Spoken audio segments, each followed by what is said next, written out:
2022 खत्म होने को है और 2023 नई उम्मीदों के साथ दस्तक देने को तैयार है।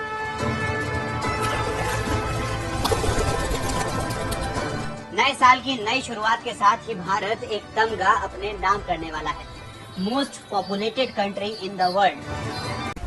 आज से करीब 12,000 साल पहले मोस्ट पॉपुलेटेड कंट्री का तमगा मैक्सिको के पास हुआ करता था। करीब 7,000 साल पहले ये चीन के पास आया। फिर करीब 6,000 साल पहले भारत ने चीन को पछाड़कर इसे अपने नाम कर लिया। 300 साल पहले तक भारत ही मोस्ट पॉपुलेटेड कंट्री हुआ करता था। फिर 18वीं सदी में चीन की आबादी बढ़ी और भारत से भी ज्यादा हो गई। दोनों देशों की आबादी लगातार बढ़ती गई, लेकिन मोस्ट पॉपुलेटेड कंट्री का तमगा चीन के पास ही रहा। लेकिन अब 14 अप्रैल 2023 तक भारत फिर से दुनिया में सबसे ज्यादा आबादी वाला देश बनकर मोस्ट पॉपुलेटेड कंट्री का तमगा अपने नाम कर लेगा। ये नंबर इतना बड़ा है कि भारत की आबादी दुनिया की करीब 17.88% आबादी के बराबर होगी। मतलब दुनिया का हर 5वां शख्स भारतीय होगा। लेकिन ये सब हुआ कैसे? इसके लिए हमें चलना होगा आज से करीब 60 साल पीछे।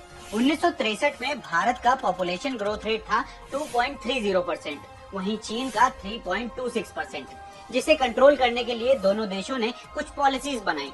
चीन ने पहले 1972 में पूरी सख्ती के साथ वन चाइल्ड पॉलिसी लागू की, फिर कुछ समय बाद ज्यादा उम्र में शादी की पॉलिसी।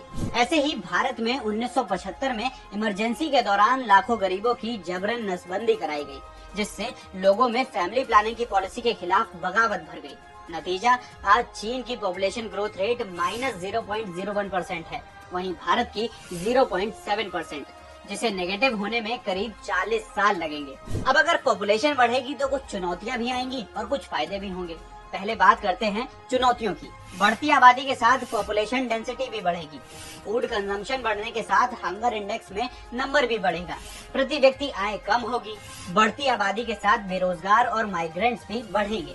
ये तो हो गई चुनौतियों की बात। अब जानते हैं कि आबादी बढ़ने से फायदे क्या होंगे। दुनिया में 25 साल से कम उम्र के हर 5 युवाओं में से एक भारतीय होगा, जो वर्किंग क्लास के लिए बहुत बड़ा सोर्स होगा। दुनिया की इंटेलेक्चुअल प्रॉपर्टी में भारतीयों की हिस्सेदारी सबसे ज्यादा होगी। ज्यादा से ज्यादा नौकरियां पैदा करने का मौका मिलेगा। संयुक्त राष्ट्र सुरक्षा परिषद में भारत की स्थायी सदस्यता की दावेदारी भी और मजबूत हो जाएगी। तो ये थी भारत के मोस्ट पॉपुलेटेड कंट्री बनने से होने वाले फायदे और नुकसान की। तो भाइयों, वीडियो खत्म। तो आपको ये वीडियो कैसी लगी तो हमें जरूर कमेंट करके बता दीजिएगा। बाय बाय, और हमारे चैनल को सब्सक्राइब, वीडियो को लाइक कर लीजिएगा।